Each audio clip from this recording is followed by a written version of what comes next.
નમસ્તે દોસ્તો, આજે આપણે જોઈશું વૃષભ લગ્નની કુંડલી. લગ્નેશ, સ્થાનેશ અને કારક. પહેલા ભાવમાં શુક્ર અને સૂર્ય. પહેલા ભાવનો લગ્નેશ વૃષભ રાશિ, વૃષભ લગ્ન, માલિક શુક્ર. સ્થાનેશ બી શુક્ર અને કારક સૂર્ય. જેથી સૂર્ય અને શુક્રને એટલું બનતું નથી, આડેવેર બાંધતા નથી, બાંધે તો વર્ષો પછી પટાવટ કરે. જોઈ લઈશ એમ બોલતા નથી, ક્ષમા પક્ષને જાગૃત કરતા નથી. માનવીના હૈયાને નંદાય તો પણ જણાવતા નથી. ગભરાટ દર્શાવતા નથી, ગમે તેટલા વર્ષે બદલો લેશે. લગ્ન બેકી રાશિ. લગ્નેશ અને ચંદ્ર પણ બેકી રાશિમાં. દેખાવ વધુ સુંદર, ગળપણમાં પણ જુવાની તો જવાની છે જ, છતાં આ જાતકો જવાનીને મોટી ઉંમર સુધી સાચવી રાખી શકે છે. બીજું સ્થાન. બીજા સ્થાનમાં લગ્નેશ શુક્ર, સ્થાનેશ મિથુન રાશિ. મિથુન રાશિનો સ્વામી બુધ અને કારક તરીકે ગુરુ. બુધ પંચપેશ પણ છે, વાતમાં બોલવાની છટા સારી. કારક ગુરુ લગ્નેશ. શુક્રને બનતું નથી, છતાં પૈસાની પાછળ દોડ નથી. મળે તો ઠીક, ના મળે તો કંઈ નહીં. ગુરુને આપી હોય તો આપે, ન આપે તો કોને પડી છે. પૈસો વાપરવો તે આપણું બચે તો બીજા મજા કરે અને કરાવતા જાય. હાથે કર્યું તે સાથે. કુટુંબ માટે સંકોચ કે સંતાસ નથી કરતા. આંખ સમયને સમજીને વાણી અને આંખ ફેરવી શકે. શુભ સંબંધી આંખ, નાક, કાન, સારા દેખાવ. લગ્નેશ શુક્ર. 5 પકવાન, ચટણી, રાયતા ભલે થોડું ખાય પણ શોભાનાય જોઈએ છે. કારણ કે ઘણીવાર પત્નીથી ઓછું ફાવે. દરેક ચીજ થાળીમાં યોગ્ય જગ્યાએ જ જોઈએ. એક ઇંચ આધેથી નહીં. ખાય ખરા અને ખવડાવે પણ ખરા. ત્રીજા સ્થાનમાં લગ્નેશ શુક્ર, સ્થાનેશ તરીકે કર્ક રાશિનો માલિક ચંદ્ર અને કારક તરીકે મંગળ. વિચારોનું ઉદ્ગમ સ્થાન. કૃષ્ણને જશોદાને પૂછ્યું તો ના પાડી, નથી ખાધી. ભાગવતકાર કહે તો ઉધડાવું. તેમાં વિરાટ રૂપ બતાવતા અને અનેકને મોક્ષ આપવાનું કૃત્ય છે. લીલા છે માખણ, દૂધ પરદેશમાં વેચાવા જાય તો સ્થાનિક લોકો શું માખણ ચોર બને. પાડોશી ચંદ્ર જેવા તરંગી કે બદલાતા રહે. ચોથા સ્થાન લગ્નેશ શુક્ર. ચોથા સ્થાને સિંહ રાશિ. સિંહ રાશિનો માલિક સૂર્ય અને કારક તરીકે ચંદ્ર, બુધ ને મંગળ. આ ચોથા સ્થાનમાં છે. માતા રવિ ચંદ્રને બને, રવિ શુક્રને ન બને, ચંદ્ર શુક્રને બને. તેથી મા સાથે બહુ ફાવતું નથી. બાકી બાપ સાથે સારા સંબંધ રહે. નંદ ઘેર આવ્યો. પાલક માતાએ જીવતી માને બોલાવી નામ નિશાન મિટાવી દીધું તો તે જશોદા. આ લગ્નના જાતકો માતાથી છૂટા રહે.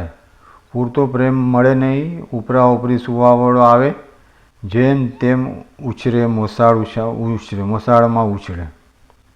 જાતકોની કાંઈ પડી નથી. આજનું વિજ્ઞાન કહે છે માનો પ્રેમ, ધાવણ, લાગણીને ઉછેર ન મળે તો તેવા જાતકો સાચી ખોટી કે બીજી કુટેવમાં આવી જાય. પીવે પણ ખરા, ખાય પણ ખરા અને ગોટ મટોળ પણ થાય. રવિ શુક્ર અને વેર છે. વિદ્યાકારક બુધ શુક્રને બને છે. સ્થાનાધિપતિ રવિ બુધને બને છે. લગ્નાધિપતિ ધનાધિપતિ પંચમાધિપતિ સુખાધિપતિ યુતિ સાથે મળે છે. ડિગ્રીમાં વિલંબ થાય. ડિગ્રી ન મળે તો પણ ડિગ્રી કરતાં વધુ જ્ઞાની એવો દેખાવ કરે. છઠ્ઠા નાટકી સ્ટેજ પર જે ખામી ગુણો ખૂબી પણ તે બતાવે છે. મકાન કારક મંગળને અને રવિને બને. મંગળને અને શુક્રને બને. શુભ ફળ સરસ સજાવટ ઘર ગોડાઉન નહીં સોફા અલમારી ટીપો ટીપ બીજી ટીપોઈ ફોટાના ઢગલા કરે. ભીતને રંગ શોધવો પડે. આંખ ઠરે એવી જગ્યા ન મળે. વૃષભ લગ્ન નહીં. આવા સ્ત્રી જાતકો રંગબેરંગી કપડાં પહેરનાર. વેણી ફૂલનો શોખ ધરાવનાર. આજુબાજુના વાતાવરણને મહેકાવી દેનાર. સુખ સ્થાન મજા મસ્તી આનંદ કરવામાં અને કરાવવામાં સુખ માનનારા છે. કોઈનું સુખ છે દુનિયાદારી. કોઈ મગ્ન સંન્યાસી. કોઈનું સુખદ રસનું ભોજન. કોઈ મગન ઉપસાવે. આમ સુખની વ્યાખ્યા વ્યક્તિગત. તેવી જ રીતે પાંચમા સ્થાનમાં પાંચમું સ્થાન લગ્નેશ શુક્ર. સ્થાનેશ કન્યા રાશિ. કન્યા રાશિના સ્વામી સ્થાનેશ બુધ. કારક તરીકે ગુરુ. ગત જન્મનું શું પોટલું છે તે અહીંથી જાણી શકાય. ચિત્રગુપ્તનો ચોપડો વંચાય. પાંચમે કન્યા રાશિ. છૂટા વાળવાળી કન્યા. હાથમાં જવાર અને અગ્નિ છે. સટ વિનાની હોળીમાં હલેસા છે. લંગર નથી. ગત જન્મમાં કઈ રીતે જીવ્યા તેનું રૂપક છે. મોજ શોખ હરવું ફરવું ઇત્યાદિ. આ લોકો તેમાં પરવા ન રાખે પણ પરવા બનતા નથી. સંતાન લગ્નેશ શુક્ર. પુત્રકારક ગુરુ અને સ્થાનાધિપતિ તરીકે બુધને બને છે. ગુરુ અને શુક્રને બનતું નથી. સારામાં સારા બાળકો હોય તો પણ બહાર આવી શકતા નથી. પિતાના તેજ અને ઓજસ સામે સંતાનો ઝાંખા રહે છે. કૃષ્ણના દીકરાના નામો કોઈને યાદ નથી. સંતાનોની ઝંખનાને વીર માટે જગા છે. દશરથે રામના વીરમાં દેહ ત્યાગ્યો. રામ રમી ગયા. સબરી રામના વીરમાં જીવતી રહી. કોનો વીર સારો કોનો વૈરાગ્ય સારો. બાળકો માટે મન રહે ત્યારે સમય નથી હોતો. સમય મળે ત્યારે સાધન નથી હોતું. બંને હોય તો ભાગ્યનો સહારો ન મળે. સંતાનો થાય તો પણ તેમનો સકાર નથી મળતો. બાપા કંઈ આપણું વધુ ધ્યાન નથી આપતા માટે આપણે રસ્તે ચાલો એમ વિચારે છે. છઠ્ઠું સ્થાન લગ્નેશ શુક્ર. સ્થાનેશ તુલા રાશિ. તુલા રાશિનો માલિક શુક્ર. સ્થાનેશ કારક તરીકે મંગળ અને શનિ.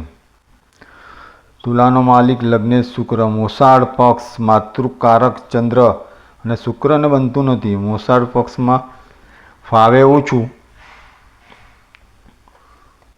કોઈનું રાખતા નથી. ઋણ પણ ફેડી નાખે. ચાહકો અને ભક્તોના કામ કરે. મિત્રો કરતાં દુશ્મનો ઝીલીને પણ વધુ નામ લે છે. ફૂલ કરતાં કાંટો તમારા કપડામાં ભરાઈને ઊભા રાખશે. દોષને પતાવી શકશો? પછી ફોન કરું છું પણ વેરીને ત્યાં જ પતાવવો પડે. રોગ વધુ ખાવાથી વધુ મજા મસ્તીથી શુક્રના રોગ. સ્ત્રી જાતકને મેદ વધે. હૃદય વિકાર ધબકારાની ધીંગના મસ્તી. આ લોકો દરિદ્ર નથી થતા. ઈશ્વર પાસે દુઆ માગવામાં હાથ ફેલાવે છે. સાતમું સ્થાન લગ્નેશ શુક્ર. સાતમા સ્થાને વૃશ્ચિક રાશિનો માલિક મંગળ જે સ્થાનેશ કહેવાય. કારક તરીકે ગુરુ અને શુક્ર. ભાગીદારનું સ્થાન પ્રેમી પંખીડા કશાની પરવા ન કરે, દીકરીને ગાય દોરે ત્યાં જાય. એવું યુગ બેસી ગયો છે. નવા સંશોધનમાં વધુ મહેનત કરો. રાધાકૃષ્ણની પ્રેમિકા હતી, પત્ની ન હતી. આપણે માનશું નહીં, પણ બંકિમચંદ્રે પુરવાર કર્યું કે રાધા જેવું કોઈ પાત્ર નથી. આ જાતકો પ્રેમ કર્યો તો આત્મસમર્પણની ભાવના રાખે છે. સપ્તમેશ મંગળ રાશિ વૃશ્ચિક, ડંખીલી રાશિ છે. પુરુષ જાતકની વાત કરો. લગ્નેશ શુક્રની સ્ત્રી ડંખ મારવાની. સ્ત્રી જાતક પતિને સંભાળશે. પત્નીને સ્વચ્છતા, સુઘડતા, સુંદરતા ગમશે. પત્ની લધર-વધર, સરસ સાડી, હેરસ્ટાઇલ તો પગમાં ચપ્પલ ન હોય. કૃષ્ણના રૂકમણી સત્યભામાં ને બળતરા થવા માંડી કે બધું સુદામાને આપે છે. માણસ ભણી શકે છે પણ ગણી નથી શકતો. ગત જન્મનું પુણ્ય, મા બાપના સંસ્કાર વગેરે જોઈએ. સ્ત્રી જાતકને પતિ જોડે બહુ ફાવતું નથી. લગ્નેશ શુક્ર સપ્તમેશ મંગળનો ઠીક છે, પણ લગ્નેશ શુક્ર અને પ્રતિકારક ગુરુને બનતું નથી. સૌરભની ઉણપ લાગશે. પુરુષ જાતકની પત્ની બ્યુટી પાર્લરમાંથી વાનગીઓ બનાવવામાંથી રસ લઈ ચીજો બનાવે, ગોઠવે. પતિ કહે છે એનું એ જ છે, નવું શું કર્યું, તોડી પાડશે. પતિ ઉર્મશીલ નથી. આ જાતકનો ગાયો ભેંસો પાળવાનો શોખ છે. કુદરતી આવડત રહેશે. આપણે ટેક્સી ડ્રાઈવરને પૂછતા નથી કે લાયસન્સ છે. બાપ દાદાએ રથ ચલાવેલો તે તમોને આવડે છે, એમ લોકો કહેશે. એમ 8મું સ્થાન લગ્નેશ શુક્ર સ્થાનેશ 8મું સ્થાન લગ્નેશ શુક્ર સ્થાનેશ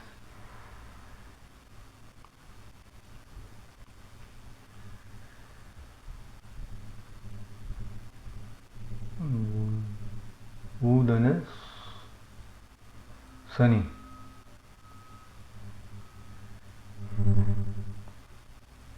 આયુષ્ય ભોગવી શકે. અષ્ટમેશ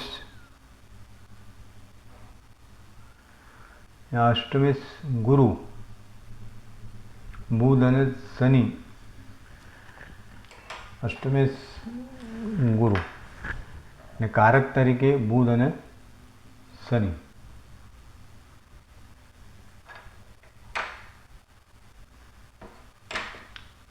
જેને શનિ બંનેને બને છે. શુક્ર અને શનિને પણ બને છે. બીજા ગ્રહોની સ્થિતિ જોવી ખરી. અહીં નીચ ધન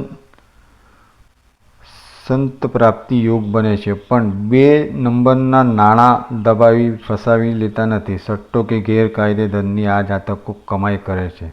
જુગારી બને, ગેરકાયદે બને ને સટ્ટો રમવાવાળા બને. 9મું સ્થાન લગ્નેશ શુક્ર. 9મા સ્થાને મકર રાશિ, જેનો માલિક શનિ જે સાનેશ છે ને કારક તરીકે સૂર્ય અને ગુરુ.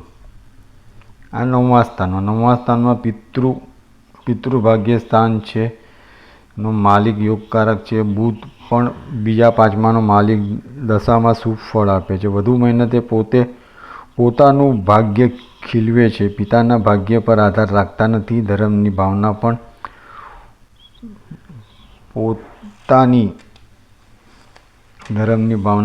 પોતાની હોય છે. 10મું સ્થાન લગ્નેશ શુક્ર સ્થાનેશ શનિ. 10મું સ્થાન લગ્નેશ શુક્ર કુંભ રાશિનો માલિક શનિ અને શનિ કારક તરીકે સૂર્ય, ગુરુ, બુધ, શનિ. કર્મ, પેટ ભરવામાં કામ કરવું પડે. પેટ દિયો પત. આંખ સારું જોવા, કાન સારું સાંભળવા ઈશ્વર આપેલી દેણ છે. કોઈ મન વેચે, કોઈ તન વેચે. કોઈ તન વેચે. વૈરાગ્ય વેચે, રાગ કે અનુરાગ વેચે. રાજાના જેવા મહેલમાં બેસવા જનાર રેફ્રિજરેટરનું બારણું ખોલીને ઠંડી હવા ખાય. સ્વભાવ જતો નથી. ઉદારતા, આ તાકાત જન્મજાત આવે છે. પોતાના કર્મોથી માન ઉપજાવે તેવું યુગ ધર્મનું દર્શન કરાવી શકાય છે. 11મું સ્થાન લગ્નેશ શનિ. 11મા સ્થાને મીન રાશિ, કારક ગુરુ સ્થાનેશ ગુરુ અને કારક ગુરુ. 11મા સ્થાનનો માલિક મારક ઘાતક બને તેમાં 11મું મોટું ઘાતક. અહીં કારક ગુરુ બગડે તો આયુષ્ય બગડે, મિત્રો સારા મળે પણ ખરાબ જોડે મૈત્રી ફાવતી નથી. કૃષ્ણ સદામા જેવી મૈત્રી વખણાય પણ કૃષ્ણ સદામાને ત્યાં નથી ગયા. વિદુરની ભાજી. વિદુરને તેના ભક્ત હતા. વૃષભના જાતકો મહેદેશુ મિત્રતા માં માને છે. ગાડીઓ પરણે છે, છોકરા છોકરી નહીં. પોતાના પક્ષે ખોળ હશે તો જમાઈને ખરીદ કરશે. 12મું સ્થાન લગ્નેશ શુક્ર, કારક મંગળ સ્થાનેશ મંગળ અને કારક શનિ. મોક્ષ, અસન, શયન ભોગ આ બધું કર્યા પછી જીવનમાં અંતે વિવાદ રહી જાય. મહાભારત, ગીતા, જ્ઞાન યાદ વાસળી થઈ પણ અંતમાં એકલા જ રહ્યા. એ કૃષ્ણને સુખ કોણે આપ્યું? પત્નીઓએ પણ નહીં. સૌએ તેની વાહ કરી પણ તેના જીવનમાં શું? માં એક જ એવી છે જે મોંમાં રોટલો મૂકી તે માથે ટપલા ન મારે. બાકી બાપ કે શેઠ ટપલા તો મારશે જ. કદર હોય કે તાજમહેલ, ગમગીની સરખી છે. વાત તો એ છે કે જાતક મરી ગયો છે. આપણે કહીશું કે વૈકુંઠ ગયા, લીલા કરી ગયા. આ રીતે આપણે વૃષભ લગ્નનું બી જોયું. લગ્નેશ સ્થાનેશ અને કારક. આજે આપણે અહીંયા સુધી રાખીશું. તમને મારો વિડીયો ગમે તો લાઈક કરજો, ના ગમે તો ડિસલાઈક કરજો.